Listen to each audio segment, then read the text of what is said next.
Welcome back. Censor board తీరు వివాదాస్పదమవుతోంది. సున్నితమైన అంశాలతో తెరకెక్కిన పలు చిత్రాల విషయంలో సెన్సార్ బోర్డు తీసుకున్న నిర్ణయాలపై విమర్శలు వెల్లువెత్తుతున్నాయి. ఇటీవల బాలీవుడ్ లో సెన్సార్ బోర్డు తీరు వివాదాస్పదం కాగా తాజాగా తెలుగు చిత్రం శరణం గచ్చామి విషయంలో కూడా రణం మొదలైంది. శరణం గచ్చామి సినిమాకు జాతీయ సెన్సార్ బోర్డు సర్టిఫికెట్ నిరాకరించడం చర్చనీయాంశమైంది.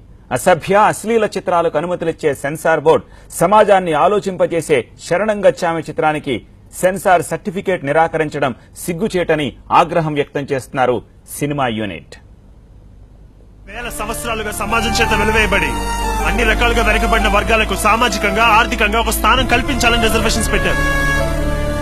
కానీ ఇప్పటికే ఆ సామాజిక పరిస్థితులు అలాగే ఉన్నాయి. వాళ్ళపై దాడులు, దౌర్జన్యాలు, అత్యాచారాలు కొనసాగుతూనే ఉన్నాయి. అందుకే ఈ పరిస్థితులు మారేంత వరకు రిజర్వేషన్స్. ఈ స్టేట్ లో ముస్లిం జనాభా 13.4% ఉన్నారా. అందులో గవర్నమెంట్ జాబ్స్ నేనే తెలుసా 4వ వంతు కూడా లేవు. సచార్ కమిటీ దళితుల కంటే కూడా ముస్లింలే వెనుకబడినారని చెప్పిందిరా. మరి రిజర్వేషన్ ముచ్చట వచ్చినప్పుడల్లా గల్లీ చోర చాముకున్న చాంద్ బాషా, టైర్లకు పంచర్ వేసుకున్న అమీర్ బాయ్, ఇండిలో పనిచేసుకున్న అమీనియా బేగం వీళ్ళు ఎవ్వరు యాదికి రారా. Osama bin Laden, Lashkar-e Taiba, ISIS వీళ్ళే గుర్తుకొస్తారా. భారత రాజ్యాంగంలో రిజర్వేషన్ అంశాలను ప్రస్తావిస్తూ ప్రేమ్రాజ్ దర్శకత్వంలో బొమ్మకు మురళి నిర్మించిన సినిమా శరణం గచ్చామి. ఈ సినిమా రాజ్యాంగానికి వ్యతిరేకంగా ఉందంటూ సెన్సార్ బోర్డు సభ్యులు సెన్సార్ సర్టిఫికేట్ ఇచ్చేందుకు నిరాకరించారు. దీంతో చిత్ర యూనిట్ సెన్సార్ బోర్డుపై పోరాటానికి సిద్దమవుతోంది. తన సినిమాలో ఎలాంటి వివాదాస్పద అంశాలు లేవని, కేవలం యువతను ఆలోచింపచేసేదిగా చిత్రాన్ని తెరకెక్కించామంటున్నారు యూనిట్ సభ్యులు.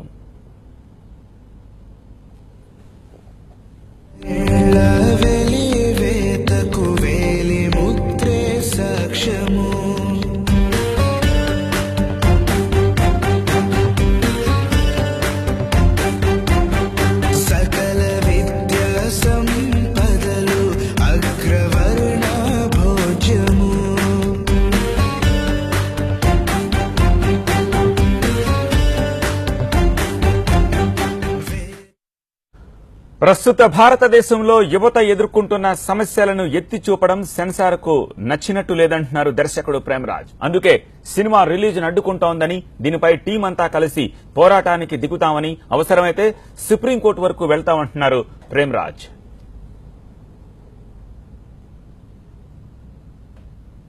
అదైతే మాకు చాలా ఆశ్చర్యంగా ఉందండి. ఎందుకంటే మా నిర్మాత బొమ్మకు మురళి గారు ఒక మంచి ఉద్దేశంతో సినిమా చేద్దామని వచ్చారు. అంటే కాన్స్టిట్యూషన్ మీద, అంటే కాన్స్టిట్యూషన్ ఇంపార్టెన్స్ మీద, కాన్స్టిట్యూషన్లో ఉన్న రిజర్వేషన్స్ అనే టాపిక్ మీద, అంటే ఆ రిజర్వేషన్స్ ఎందుకు ఇచ్చారు, దాని లోతుపాతులు ఏంటని దాన్ని చర్చించడం గురించి, అంటే దాని మీద ఉండే కొన్ని అపోహలు అన్ని వర్గాలలో తొలగించడం గురించి సినిమా చేద్దాం అనుకున్నాం. అయితే ఆ సినిమా చేసినప్పుడు మేము అనుకున్నది ఏంటంటే ఈ సినిమా డెఫినెట్గా సెన్సార్ వాళ్ళు చూసినప్పుడు మమ్మల్ని అభినందిస్తారనుకున్నాం. ఎందుకంటే కాన్స్టిట్యూషన్ గురించి చెప్పడం తప్పెట్లా అవుతుందో నాకైతే అర్థం కావట్లేదు. కాన్స్టిట్యూషన్ ఏమి నిషేధించిన గ్రంథం కాదది.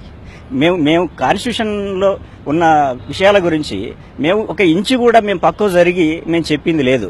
మా సొంత కవిత్వాన్ని దాంట్లో చొప్పించింది లేదు.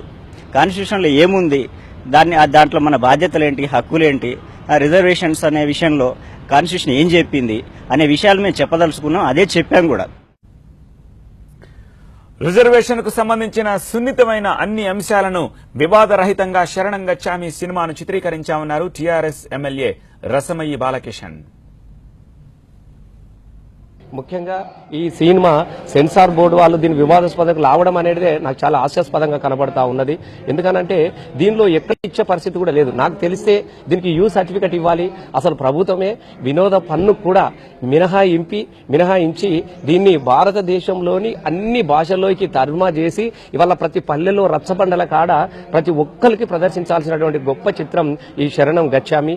ఎందుకంటే రిజర్వేషన్ల మీద ఉన్నటువంటి కులాల మధ్యన వైషమ్యాలు సృష్టించి వాడుకుంటున్నటువంటి ఒక సమాజానికి ఒక కనువిప్పులాగా అసలు రిజర్వేషన్ ఎందుకు, ఎవరికి అవసరము, ఎలాంటి సామాజిక మార్పు రావాలనే దాని మీద తీసినటువంటి ఒక గొప్ప చిత్రం. నేను అనేక సినిమాలు చూసినా కానీ జీవితంలో ఇట్లాంటి సినిమా నేను ఎన్నడూ కూడా చూడలేదు. అసభ్య అశ్లీల చిత్రాలకు అనుమతులు ఇస్తోన్న సెన్సార్ బోర్డు సమాజాన్ని ఆలోచింపజేసే శరణం గచ్చామి చిత్రానికి అనుమతి ఇవ్వకపోవడం దారుణమంటున్నారు విద్యార్థి సంఘం నేతలు. శరణం గచ్చామి సినిమాకు సెన్సార్ బోర్డు అనుమతి ఇవ్వకపోతే పోరాటాలకు దిగుతామని హెచ్చరిస్తున్నారు.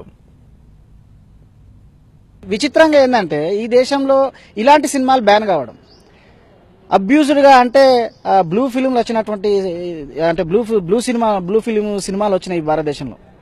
టాప్ మోస్ట్ హీరోలు హీరోయిన్లు అసలు కిస్సింగ్ లేకుండా ఈ మధ్య కాలంలో సినిమాలు అనేది రావడం లేదు. మాఫియా సినిమాలు ఉన్నాయి, కత్తులో నెత్తుటెరులు బారేటువంటి మాఫియా అంటే ఇటు ఫ్యాక్షనిజం సినిమాలు ఉన్నాయి. అలాగే